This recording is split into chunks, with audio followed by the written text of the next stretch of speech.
Yo, this is Firstborn, another Dark Christ memoir.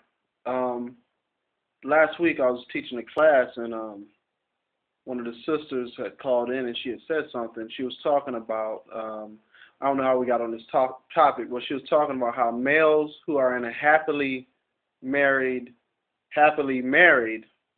they live longer than males who are non-married or who are in marriages that they are not happy. And that thing resonated with me, man. I started to think about that, and I was riding in the car thinking about that today.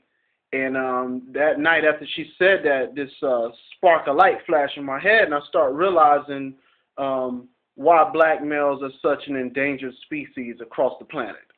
But I wanted to really focus on in the U.S. Why is there such high black male on black male death while we die younger on everything? And I realized, yo, that's because we're not connected to our women. You know, you could call it society, you could call it karma, you could call it curses on us, or whatever you want to call it.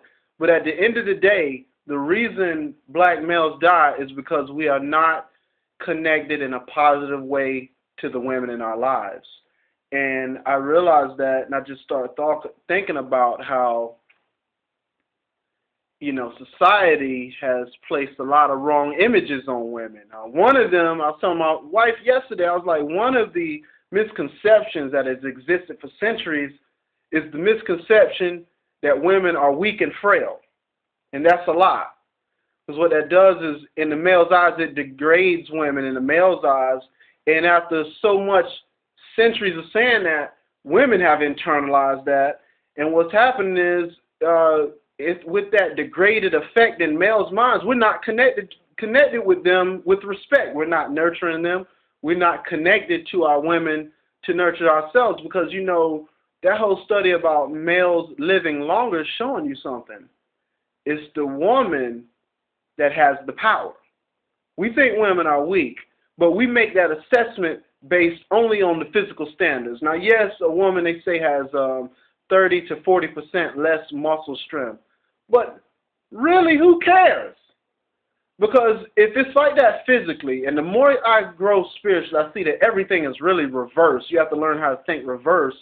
Then that means that the woman is physically weaker to some degree in general. Then that means we're missing something. We put that frailty on her only because we could see physically, and we have ceased to respect her and connect to her.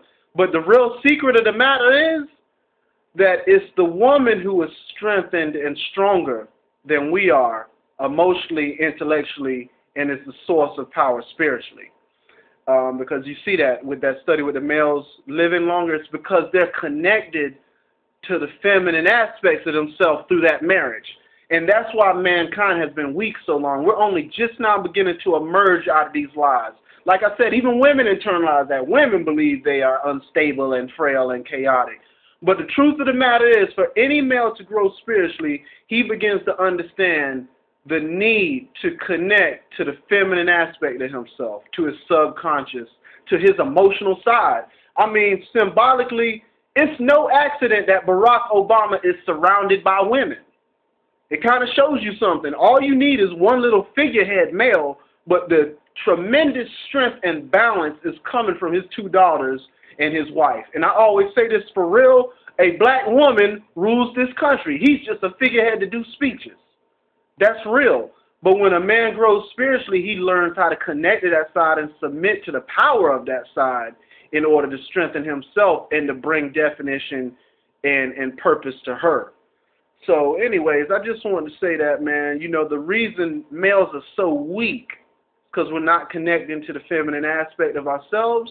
And physically, we're not connecting to women, because women are the true source of our strength in this existence. The feminine aspect of ourselves spiritually is the true source of our existence. And the more I grow, the more I have a fear and reverence for especially spiritually sensitive and developed women, because I'm able to draw so much strength from them.